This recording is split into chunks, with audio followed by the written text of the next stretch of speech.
ভারতে কংগ্রেসের সভায় বাংলাদেশের জাতীয় সঙ্গীত তথা রবীন্দ্রনাথ ঠাকুরের আমার সোনার বাংলা গান গাওয়া নিয়ে নতুন বিতর্কের জন্ম দিয়েছে বিজেপি। একই সঙ্গে কংগ্রেসকে বাংলাদেশ প্রীতি নিয়েও অভিযুক্ত করেছে দলটি।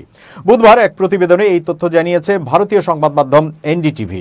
সংবাদ মাধ্যমটি বলেছে, আসামের কংগ্রেসের একটি সভায় আমার সোনার বাংলা গান গাওয়া নিয়ে রাজ্যে তৈরি হয়েছে রাজনৈতিক বিতর্ক।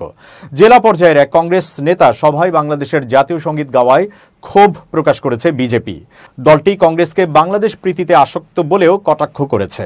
বিশ্লেষকদের মতে বিজেপির এই আক্রমণে পুরো বিষয়টির ঐতিহাসিক প্রেক্ষাপটকে উপেক্ষা করা হয়েছে। কারণ ১৯০৫ সালে বঙ্গভঙ্গের প্রতিবাদে আমার সোনার বাংলা গানটি রচনা করেছিলেন রবীন্দ্রনাথ ঠাকুর। ব্রিটিশদের সেই সিদ্ধান্তের বিরোধিতায় তীব্র আন্দোলনের পর ১৯১১ সালে সেই বিভাজন বাতিল হয়। আর স্বাধীনতার পর ১৯৭১ সালে বাংলাদেশ এই গানটিকেই জাতীয় সঙ্গীত হিসেবে গ্রহণ করে। গানটিতে রবীন্দ্রনাথ ঠাকুর বাংলার প্রাকৃতিক সৌন্দর্য আর মাটির সঙ্গে মানুষের আবেগময় সম্পর্ক বর্ণনা করেছেন।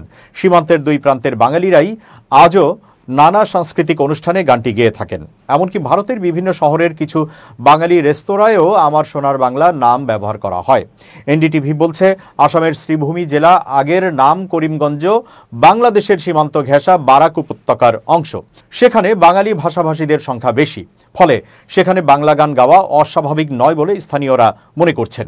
লোকসভার কংগ্রেস সদস্য ও দলের উপনেতা গৌরব গগৈ বলেন, বিজেপি গানটির ঐতিহাসিক ও সাংস্কৃতিক তাৎপর্যই বোঝে না।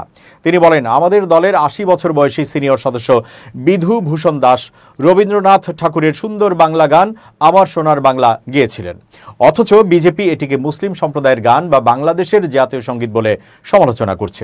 গগৈ আরও বলেন, নোবেলজয়ী রবীন্দ্রনাথ ভারতের অন্যতম শ্রেষ্ঠ কবি, তার লেখা একটি বাংলা গান গাওয়া নিয়ে আপত্তি কোথায়?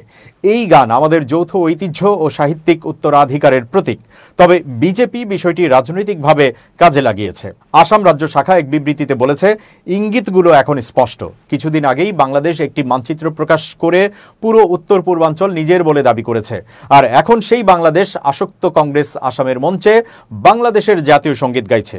এরপরও কেউ যদি বুঝতে না পারে কি চলছে, তবে তারা হয় অন্ধ নয়তো জড়িত। আসামের মন্ত্রী অশোক সিংহল এক্সে লিখেছেন, বাংলাদেশের জাতীয় সঙ্গীত আমার সোনার বাংলা গাওয়া হলো কংগ্রেস সভায়। এটা সেই দেশের গান যারা ভারতের উত্তর পূর্ব আলাদা করতে চায়।